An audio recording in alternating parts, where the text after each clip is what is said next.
professional practitioners. So, self-earning individuals, kato mga business, mga artists na to, and then professional practitioners, kinsa na sila? Mga doctors, kana sila.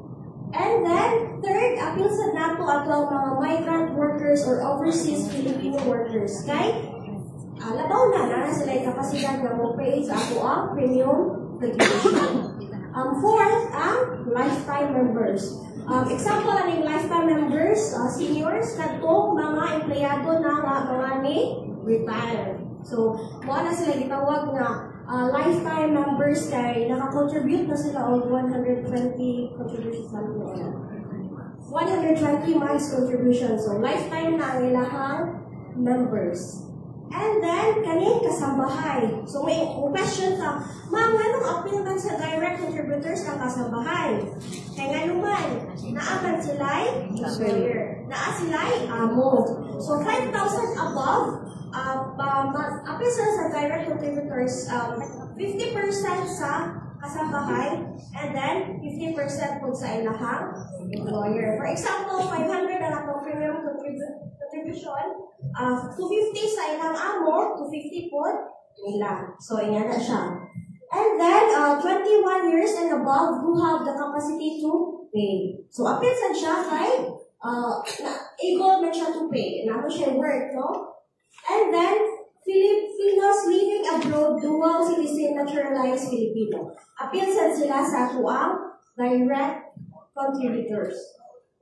So, naapod, gibutang dilino, appeal po ako ang mga Philippine Retirement Authority or mga foreign retirees. So, magkuhan lang sila o mga PRA na mga issued IDs na isa sila sa mga na sila valid alien certificate of registration and identified card. So, katong mga foreign na ano, dapat na sila na PRA IDs. So, that's all for the direct contributors, and let's discuss about more. Thank you! Maraming salamat, Ma'am Jen. Kasunod ako ihatag sa atong health masaya sa Anda. Papasagot niya kung kinsa ang mahimong miyembro sa indirect contributor.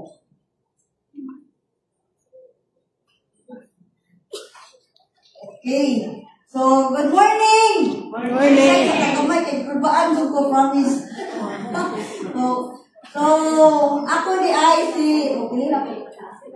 So, ako di ay ang na-assign sa indirect contributors.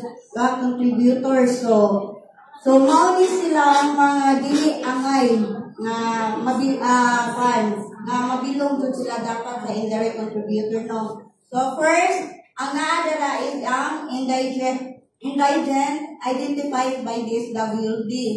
Then next is ang pantawid or gilhan nato sa kamadaghan is ang 4Ps for short, no. Then ang senior citizen, ang ikatulo. And then, ang disability po, ang ikaupat. Then, ang ikalima is ang sangguniang kabataan or ISKI for short. Then, ang ikasunod is ang 21 years old and above Filipinos without the capacity to pay to premium. So, and then, ang dalag is point of service of POS of financial capable enrolled. So, sini sila ang mga member or dili angay na mabilong nga sa indirect. So, pili sila tohon, pili DSWD, ang DSWD o ang pantawid o ang senior citizen, yung direkta kini nga contributor na natumong sa tanan nga mga uban pangawala na wala pa gilakip sa imong mga direkta.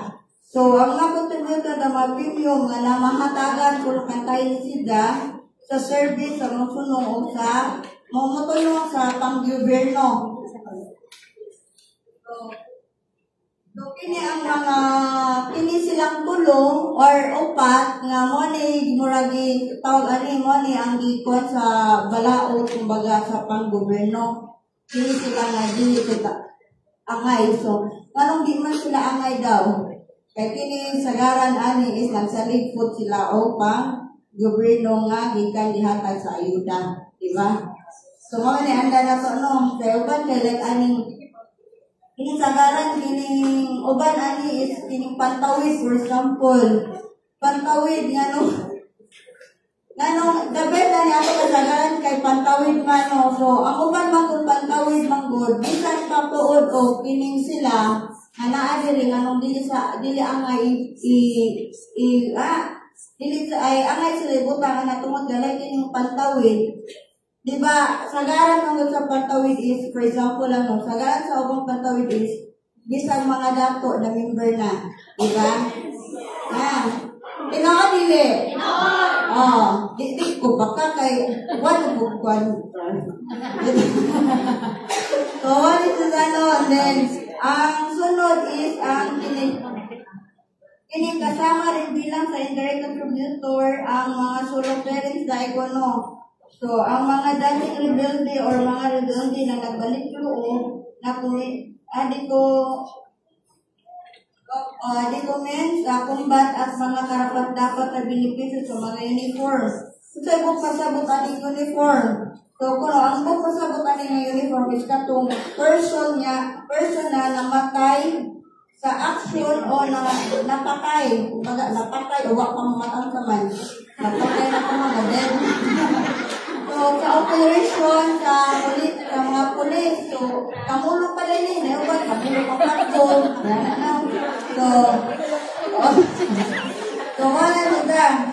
May appeal po sa indirect na contribute na nabilong. So, usap ko lang ang ato ang iski. So, ang iski o ang mga athlete,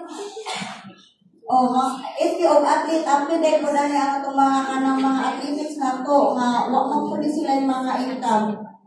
O doon sila income, patama naman sila luwa. Dagila ko dahil is ka lang, suporta naman yapon, muhatag pa suporta nila. So, muna sila no.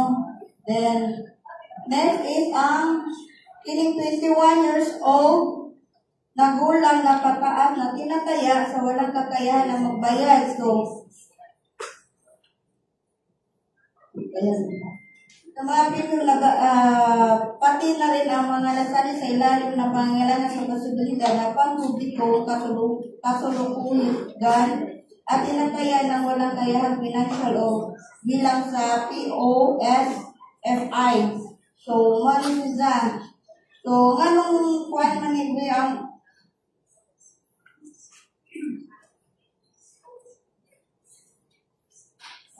so, kini sila is i-consider na matagaan o sa gobyerno o kananay financial. Kini naa sa nabilong sa indirect contributor. Kung dagang salamat, salamat sa mga sa mga sa mga pagpasabot, sa mga mayong membro,